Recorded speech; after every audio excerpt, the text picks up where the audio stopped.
Merci Jeanne. Bonjour à tous.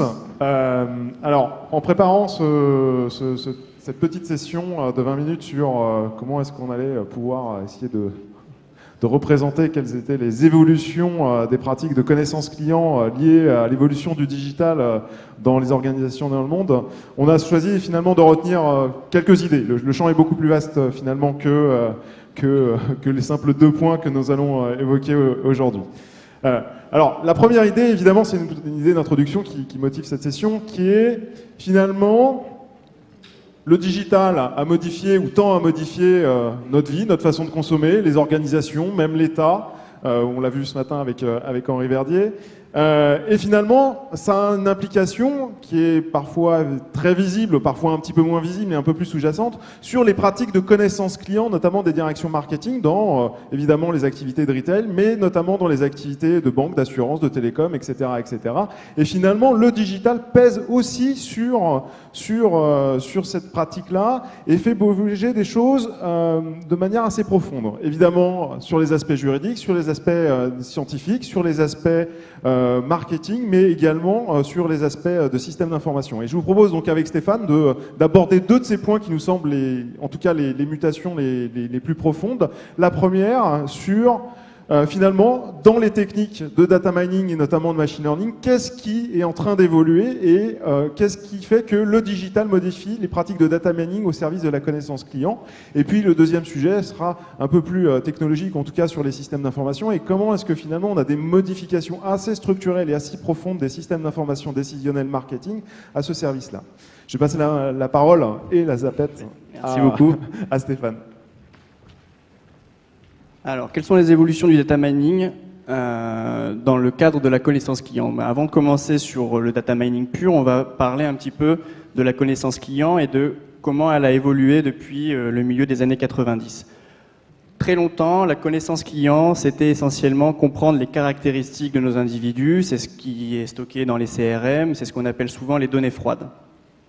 Et ça nous permet de faire beaucoup de choses, de scorer, de comprendre qu'il y a certains clients qui vont avoir plutôt des appétences à tel canal ou à tel produit, mais il manque certains niveaux de connaissances et certains champs de données qui sont arrivés aujourd'hui avec les canaux digitaux qui permettent d'aller plus loin dans cette compréhension de la connaissance client et qui peuvent permettre d'être plus précis, plus prédictifs et plus adaptés aux souhaits de nos clients d'aujourd'hui. Alors parmi ces nouveaux champs analytiques, il y a tout ce qui est la succession d'événements. Tous les contacts qu'on a avec les clients, tous les événements qu'ils créent sont autant d'informations qui nous permettent de mieux cibler, mieux comprendre où ils en sont dans leur parcours, où on en est dans la relation qu'on a avec eux. Évidemment, le contexte dans lequel on est joue aussi un rôle très fort sur ce qu'ils vont chercher ou ce qu'ils attendent de nous. Un exemple qu'on peut prendre est celui d'une banque et des problématiques d'épargne. En fonction de la pression fiscale ou des éléments contextuels politiques ou macroéconomiques, les actions de nos clients sur leur niveau d'épargne va être différent. Et comprendre ça, c'est mieux aussi savoir ce qu'ils cherchent. Enfin, il y a tout le côté social. Nos clients aujourd'hui sont très connectés, s'organisent sous forme de réseaux sociaux et finalement, au sein de ces réseaux sociaux, il peut y avoir de l'information parce qu'on écoute ce que disent les gens qui nous entourent, on se sert de leurs avis pour prendre nos décisions. Et donc comprendre comment se comportent les gens qui sont proches d'un de nos clients peuvent nous aider à savoir finalement peut-être quelles seront ses prochaines actions ou ses prochaines volontés parce que autour de lui, et ça s'est déjà produit de cette manière-là.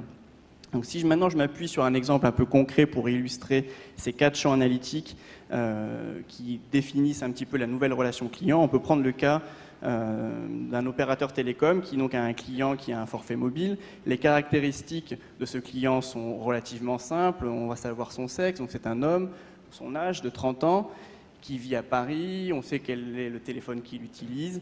Voilà, ce sont des données qu'on appelle froides parce que ce sont des choses qui n'évoluent pas beaucoup dans le temps.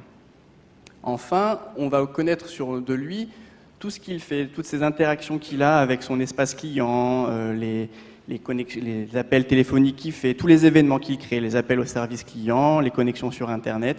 Et tous ces événements nous permet de raconter une histoire qui, si je la continue, me fait m'apercevoir que le client s'est connecté à son espace client sur Internet, qu'il a consulté des pages de renouvellement mobile. Voilà. Enfin, il y a un contexte. Le contexte des télécoms a été très chahuté ces dernières années avec l'arrivée de Free. Et voilà, et ce contexte, il bouleverse les choses et c'est important de le mettre au cœur de la connaissance client. Enfin, il y a le social. Les opérateurs télécoms là-dessus ont parfois un avantage sur d'autres secteurs, c'est qu'ils connaissent très bien qui appelle qui, chez quel opérateur et chez telle personne qui en appelle une autre. Enfin, ils sont capables, avec un tout petit peu d'intelligence, de mesurer le réseau social d'un client à partir des appels qu'il génère. Et du coup, lorsque au sein de ce réseau, on voit qu'il y a eu un changement d'opérateur téléphonique et que c'était quelqu'un de proche, on peut se poser des questions sur quel est l'impact de cette nouvelle information. Tout ça, ça nous amène du coup à classifier un petit peu, à catégoriser. On va commencer petit à petit à parler de data mining. Les différentes approches qu'on vient de citer et à quel type d'algorithmie ou quel type de modèle pour extraire l'information il faut utiliser. Sur l'approche caractéristique, qui est donc la plus ancienne, on continue d'utiliser les mêmes techniques qui sont un peu évoluées vers des choses plus fines, mais le fondement est le même, c'est classifier, scorer et comprendre vraiment à partir des caractéristiques des appétences, essentiellement. Ensuite, sur la partie événementielle, où on a beaucoup de séries temporelles avec une grande volumétrie de données, on va parler de sequence mining. Donc là, ça va vraiment être la recherche de patterns, d'événements au sein d'une séquence qui sont des événements forts et qui vont amener à se poser des questions sur qu'est-ce qui va se passer après. Il faut retrouver ces événements qui sont des événements déclencheurs. Et donc là, on va parler de modèles de type SPAN, par exemple, pour commencer à en citer quelques-uns, et après on en citera quelques autres. Donc là, on est sur le sequence mining. Dans l'approche contextuelle, la grosse difficulté, elle est surtout d'avoir la donnée pour caractériser cette approche contextuelle. Parce que dans les premiers éléments que je viens de citer, la donnée, elle est présente en interne des sociétés. Dans l'approche contextuelle, il faut souvent aller la chercher à l'extérieur. Et donc, ça se pose la question de l'acquisition de ces données, soit en achetant auprès de prestataires, soit en allant directement nous la récupérer, mais ça nécessite potentiellement des technologies de scrapping pour aller vraiment récupérer la donnée sur Internet. Voilà, il y a vraiment une question autour de l'acquisition de la donnée plus que sur les aspects modélisation. Enfin, sur l'approche sociale, là, on fait un peu comme on peut. Il y a aussi des technologies pour essayer de comprendre comment sont organisés nos clients et avec quel est le cercle proche de ces clients et qui sont les individus qu'ils connaissent à partir de données présentes sur les réseaux sociaux du web. Mais surtout, et ce qu'il faut essayer de faire, c'est de le savoir au vu de l'entreprise dans laquelle on s'intéresse à cette connaissance client. Et là, il n'est pas toujours évident d'être capable de comprendre ces relations. On peut le faire de plus en plus, mais c'est des choses assez complexes. Alors, pour aller un peu plus loin donc, sur les approches de data mining, et là on va être un tout petit peu technique maintenant qu'on a posé le cadre un petit peu métier qu'il y a, et notamment comment on peut comprendre cette nouvelle relation client. Il y a 3 grands champs d'analyse et d'algorithmie qui servent à la compréhension et à l'amélioration de la connaissance client. Il y a ce qu'on appelle le batch learning. Et donc ça, le batch learning, c'est vraiment ce qui renvoie à l'étude des caractéristiques du client essentiellement.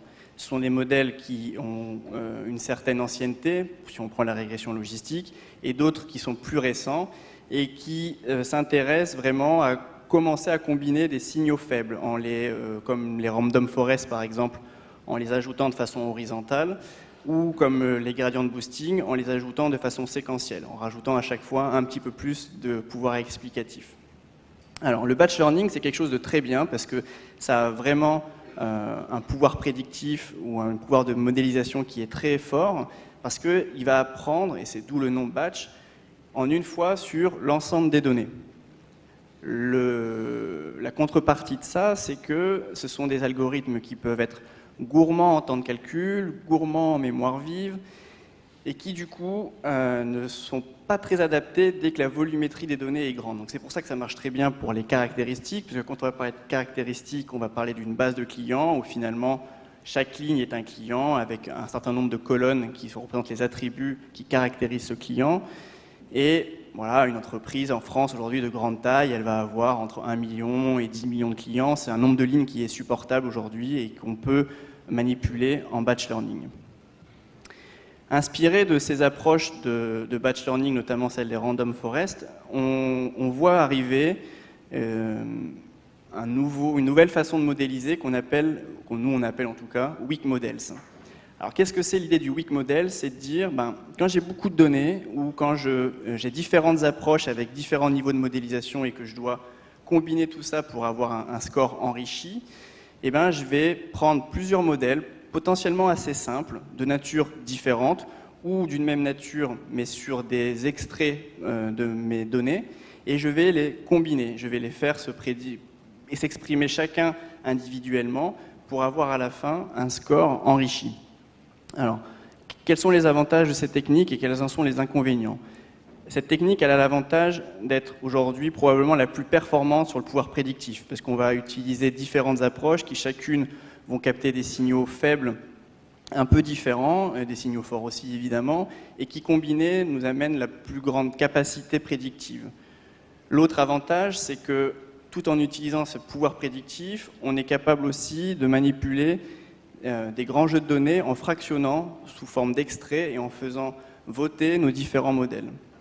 L'inconvénient, parce qu'il y en a toujours un peu aussi, l'inconvénient, c'est que déjà que certains algorithmes du batch learning sont parfois difficiles à interpréter, là ça devient encore plus, parce qu'on va en combiner plusieurs, et donc l'interprétabilité humaine de la manière dont l'algorithme a extrait l'information pour produire son score est vraiment beaucoup plus difficile avec cette approche weak model. Et enfin, j'en arrive au troisième champ de data mining qui est à la mode, parce qu'il est vraiment pour le coup, lui, très adapté au big data, à la grande volumétrie. C'est ce qu'on appelle le online learning. Alors, qu'est-ce que le online learning? C'est le fait de non plus apprendre en une fois sur une grande séquence de données d'un coup et de répéter cet apprentissage de façon discrète au cours du temps, en réapprenant tous les ans ou tous les 6 mois, mais c'est d'apprendre en continu. Alors, quels sont les avantages d'apprendre en continu? Il y en a beaucoup. On s'adapte plus vite au contexte, on s'adapte aussi vraiment à une évolution, on est capable de répondre à des problématiques temps réel et on peut apprendre sur des grands jeux de données directement. Pourquoi? Parce qu'on va apprendre ligne après ligne sans forcément savoir ce qui va se passer ensuite, et c'est cette capacité à apprendre ligne après ligne qui réduit la complexité calculatoire des algorithmes et qui donc permet de le faire sur des jeux de données beaucoup plus grands. Alors les inconvénients, parce qu'il y en a forcément aussi, c'est que souvent on peut avec ces techniques perdre un petit peu en pouvoir prédictif, même si c'est un peu contrebalancé par le fait qu'on arrive à manipuler des grandes quantités. Et l'autre inconvénient, c'est qu'aujourd'hui, ces approches-là ont des implémentations qui sont vraiment de bas niveau, donc en C++, peu intégrées dans les outils commerciaux ou libres de data mining, un peu plus difficile d'accès pour les équipes. Et donc voilà, on est au début de quelque chose qui va probablement se démocratiser, parce que c'est vraiment la technologie qui permet bien de gérer le data mining sur des grands jeux de données. Donc maintenant qu'on a vu un petit peu ce que c'était que la connaissance client et quels sont les nouveaux axes d'analyse, et qu'on est descendu un peu techniquement sur les différentes approches algorithmiques qui permettent d'adresser ces nouveaux axes de data mining, on va revenir un petit peu sur comment cela s'inscrit dans la chaîne de production, comment on les branche aux canaux digitaux et comment on exploite après tous ces résultats. Et je redonne la parole à Julien. Alors, évidemment, on peut aborder l'angle de la façon d'entraîner les algorithmes et les algorithmes eux-mêmes, parler de mise en production. Mais en fait, il faut prendre un peu plus de hauteur vis-à-vis de ce sujet. Et en regardant, en fait, finalement, quelle est l'origine de nos systèmes d'information qui nous servent à faire ce travail de data mining et de connaissance client. En fait, la plupart des systèmes d'information de connaissance client ont été construits à une époque où finalement le CRM était roi, où on a construit finalement notre connaissance client essentiellement autour de la transaction autour du client. Transaction d'achat, transaction de vente, le ticket de caisse, etc. Et finalement, c'est ce qui a fondé une grande partie des systèmes d'information dédiés à la connaissance client des grandes organisations. Et donc, finalement, avec une vision qui, maintenant, a un peu plus d'une dizaine d'années, est finalement très, très centrée sur le pilotage commercial, l'exploitation commerciale et marketing de ce foyer de client. Parallèlement à ça, avec l'émergence des canaux digitaux, on a commencé à créer des silos de données dédiés au pilotage de la performance du canal digital, les fameux Web Analytics, où finalement on va être capable de mesurer et d'analyser l'audience plutôt en masse, mais de façon relativement séparée. Donc finalement, on a développé une vision d'un côté centrée sur les clients et de l'autre côté centrée sur les canaux et l'audience. Et finalement, l'un des grands sujets liés à la connaissance client sur les canaux digitaux, c'est complètement fusionner ces deux approches pour pouvoir construire non pas un silo ou un data warehouse centré sur les clients, ses activités, les activités commerciales ou marketing qu'on peut avoir avec lui, mais finalement d'avoir une vision qui est beaucoup plus large, qui intègre l'audience non pas à un niveau agrégé, mais à un niveau détaillé et qui précise l'intégralité finalement des interactions offline et online qu'on peut avoir avec un client dans une seule et même approche et de constituer finalement un seul et même silo de données à la fois audience et client sur lequel on fait le travail de data mining mais le travail aussi de réexploitation des modèles, des business rules et des modèles prédictifs qu'on aura pu produire à partir du data lab. Et c'est là où finalement le canal digital introduit une deuxième particularité au-delà de l'audience associée aux données clients, c'est que c'est un canal qui est temps réel ou qui tend vers le temps réel. Et finalement, on a besoin de pouvoir reconnecter le résultat des modèles, non pas de manière offline, un jour après ou 2 jours après, ou un mois, voire un an après, quand on le faisait dans les campagnes offline, mais de le faire en temps réel. Et donc finalement, ça raccourcit de manière extrêmement forte le cycle entre la capture de l'interaction et de l'événement client, son interprétation et évidemment la recommandation ou le push qu'on peut lui faire. Et ça modifie profondément nos systèmes d'information décisionnelle qui se sont construits avec des architectures décisionnelles où finalement on collecte de la donnée et où le data mining est finalement une activité de support et d'analyse des données pour la traduire finalement d'une activité qui devient une boucle. Henri Verdier ce matin parlait de loop entre finalement la collecte, l'analyse et puis le fait de faire retourner l'information à valeur ajoutée vers les équipes commerciales, les équipes de marketing, et finalement on retrouve cette même idée dans la transformation de nos systèmes d'information. Et en vérité, pour pouvoir construire ces systèmes d'information, on a besoin de 4 grands blocs. Le premier finalement qui est une forme de hub qui va permettre de collecter à la fois les données techniques d'audience qui sont produites par les systèmes qui capturent ces données de tracking, que ce soit sur des applications mobiles, que ce soit sur des applications web, sur des véhicules connectés, des maisons connectées, etc. etc. Et surtout puisse en faire une interprétation indépendante de la nature technique du canal. On n'a pas besoin finalement d'embarquer toute la complexité du mobile dans l'analyse de l'interaction. Ce qui va nous intéresser, c'est l'interaction finalement fonctionnelle ou business qu'on a avec notre client ou notre prospect, et d'enrichir surtout ça, cette vision de l'interaction digitale avec les interactions offline, les caractéristiques, les produits qui ont été achetés, la façon dont ils ont été achetés, des données économétriques, des données contextuelles, des données médiatiques qui permettent de modéliser le contexte et évidemment d'être capable de réintégrer des graphes sociaux à l'intérieur de cette vision-là. Et donc c'est finalement de développer en premier lieu une vision à 360 degrés des interactions clients. Alors évidemment, on n'a pas besoin de faire de la statistique avancée ou du data mining pour pouvoir construire ça, mais c'est la pierre angulaire probablement finalement de l'évolution des plateformes ou des dataware de connaissances à l'ère digitale, c'est d'être capable de réunir en fait audience et données de caractéristiques clients sans annuler ni l'un ni l'autre, mais vraiment de fusionner les deux. Et puis une fois à partir de ça, finalement, on va avoir besoin d'une seconde brique qui est le Data Lab, qui va nous permettre de véritablement travailler les comportements, les caractéristiques, les patterns comportementaux, la sensibilité contextuelle et la sensibilité sociale. Pour pouvoir le faire, il faut pouvoir le faire sur des données d'une bonne qualité, contrôlées, très très compliqué, on parlait d'online learning, de pouvoir le faire sur une donnée qui est brute, chaude, qui arrive en temps réel. On a quand même besoin de pouvoir tamponner la data. Je prends l'exemple tout simple. C'est très compliqué de faire un traitement des interactions online à l'intérieur d'une session même de navigation parce que les comportements à l'intérieur d'une session, ne serait-ce que par un usage multi-device, sont complexes à superposer. On a besoin de les pré-traiter avant de pouvoir les injecter, de les digérer dans des modèles comportementaux et dans des modèles de data mining. Et donc finalement, cet intercalaire entre le data hub et le data lab permet finalement de traiter des problèmes de qualité de la donnée, mais évidemment des problèmes juridiques et d'anonymisation de la data. Et puis à partir finalement de ce silo qui est le data lab, qui réunit en fait une vision analytique que le data miner, que le data scientist va pouvoir modéliser à son souhait en fonction de la stratégie d'analyse qu'il souhaite développer, et ben des outils et ben pas uniquement de data mining ou de data science, il n'y a pas que la data science dans la vie, il y a plein d'autres choses, mais en tout cas on va avoir besoin également d'outils de self-service analytics parce que l'un des enjeux c'est de libérer cette data et la possibilité de l'étudier de manière ad hoc sans forcément faire de la statistique ou des modèles prédictifs, ne serait-ce que pouvoir la livrer à des gens qui ont une expertise, une compétence business et qui peuvent en avoir besoin. Il ne faut pas oublier que finalement la data n'est pas à destination que des data miners mais aussi des autres, et il y a un enjeu finalement à sortir du modèle très très industriel qui a sa valeur et qui n'est absolument pas remis en question, qui est celui du reporting des indicateurs, à un modèle d'ouverture qui est celui du self-service analytics et qui permet notamment à des populations un petit peu plus larges mais qui ont besoin d'étudier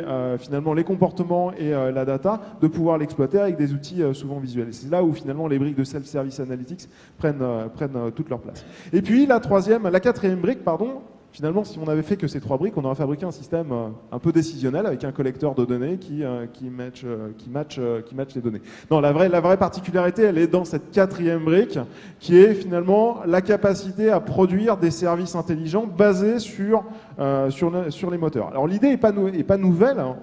Pendant très très longtemps, on a utilisé des moteurs de règles ou des implémentations spécifiques des algorithmes. On prenait les algorithmes de data mining, que ce soit les régressions logistiques, les arbres de décision ou même des SVM, et puis on les recodait en Java, en C++, en fonction de la technologie et des problématiques que l'on avait. Ou alors on passait par des formats intermédiaires comme le PMML qui permettait de l'exposer avec des outils type JPMML ou Open Scoring sous la forme de web services, etc., etc.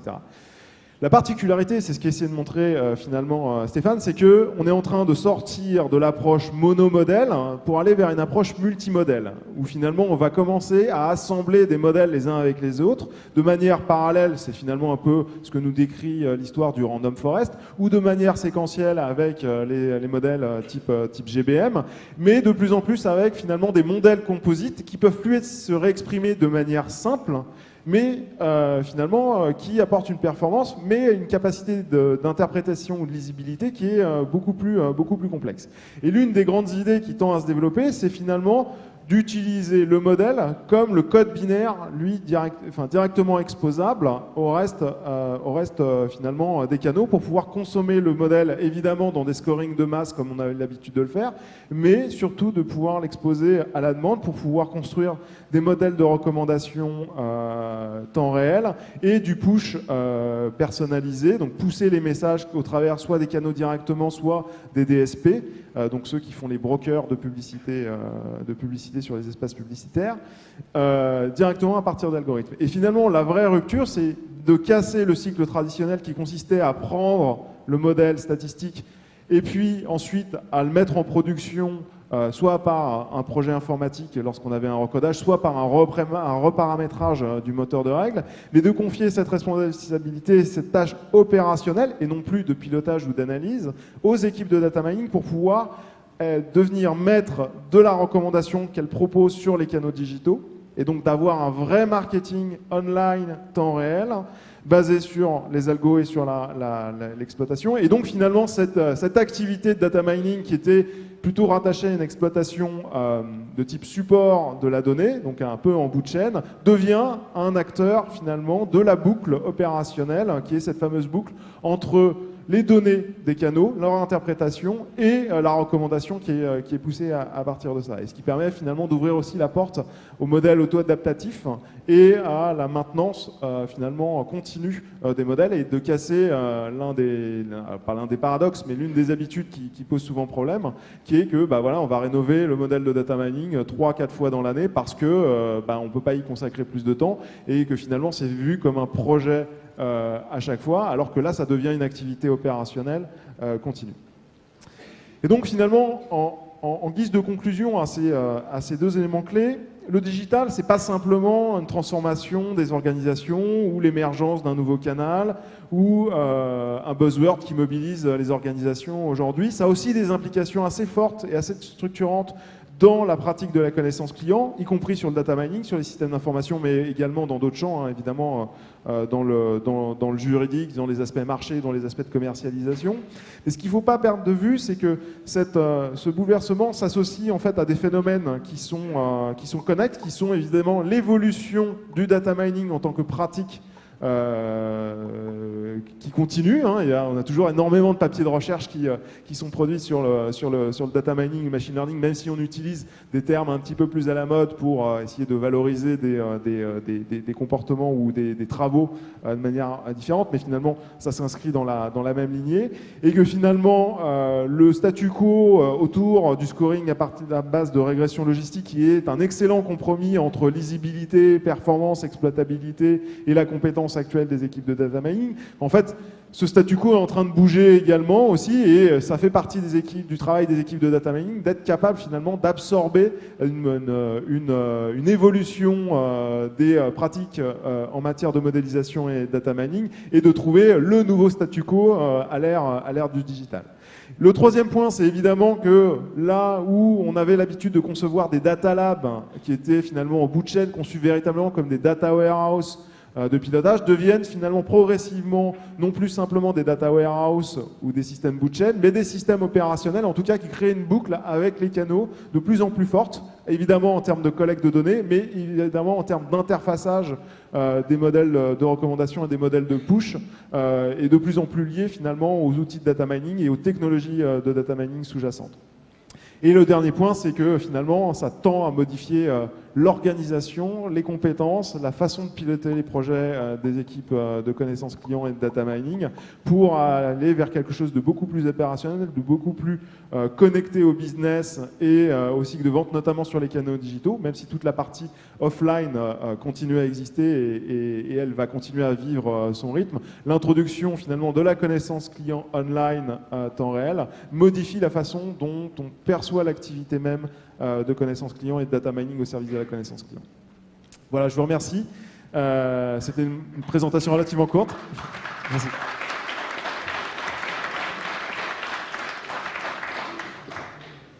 On a quelques minutes pour prendre quelques questions. Je vous invite à lever la main, à ne pas être timide. Ah, monsieur ?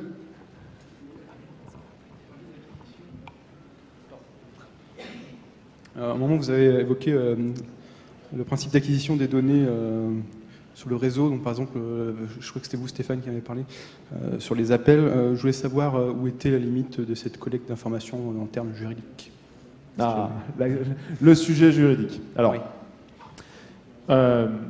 Toutes les pratiques de data mining, connaissance client, répondent à un cadre juridique, y compris sur la collecte et y compris sur la finalité d'interprétation. Le cadre aujourd'hui, alors c'était un exemple lié à la partie télécom, c'est ça ?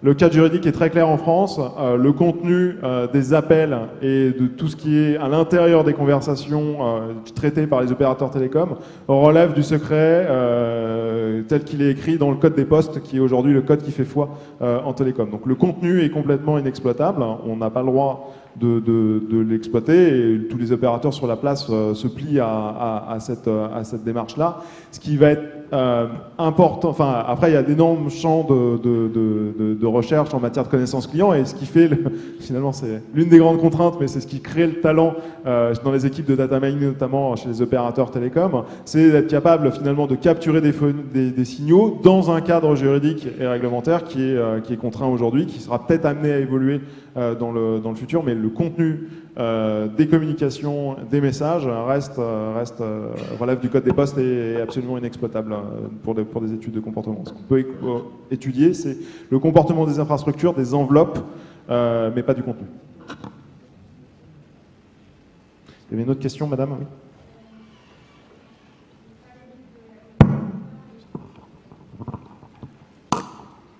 Oui, donc on voit que le modèle est assez abouti, assez complet pour ce qui concerne la connaissance client. Est-ce que vous avez d'autres projets dans d'autres domaines que la connaissance client? Je pense notamment aux objets connectés, où on peut voir aussi des applications comme ça, où la boucle se referme sur une action finale. Alors, le métier de quantmétrie est aujourd'hui très centré sur le marketing et la connaissance client. Et évidemment, on a des activités dans le domaine scientifique aussi, un peu plus proche des objets connectés. Alors, c'est plutôt des capteurs connectés plus que des objets B2C. Mais en fait, cette boucle est à peu près la même. C'est-à-dire que dans la vision de la connaissance client que l'on a, on considère les objets connectés comme le canal de demain. On ne s'arrête pas simplement à considérer que finalement, par exemple, un site en ligne ou une application mobile est une agence comme une autre, mais juste virtuelle. Le concept de se dire, voilà, on a transposé quelque chose de physique uniquement dans le monde virtuel et puis ça constitue un canal.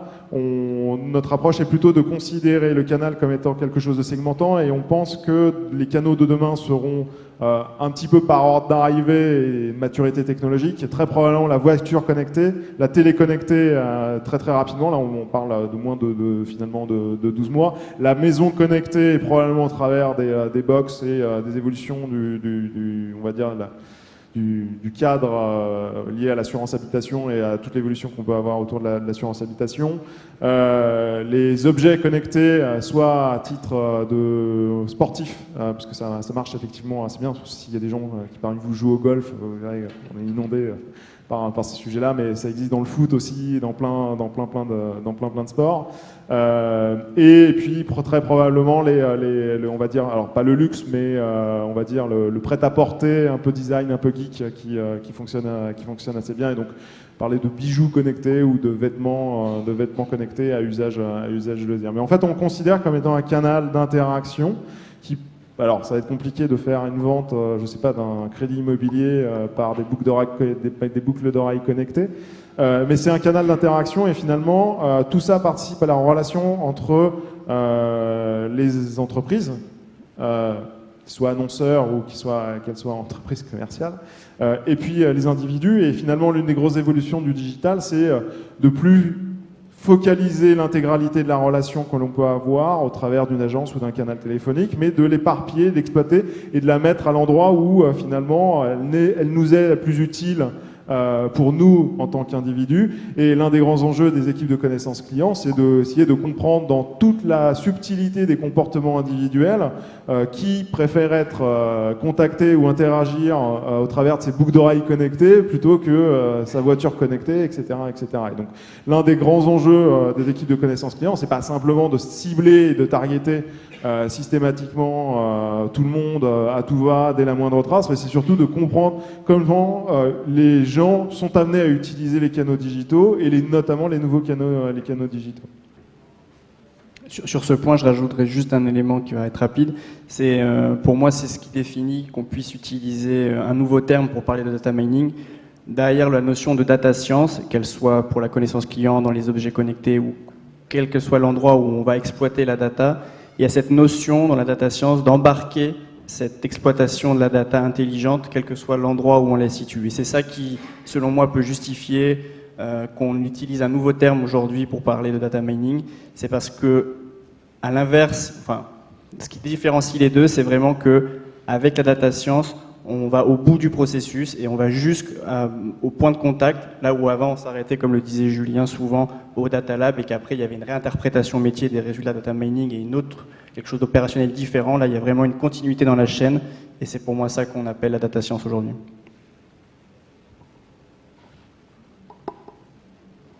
On va s'arrêter là. Merci. Merci, on est encore présent sur le salon. N'hésitez pas à venir nous voir.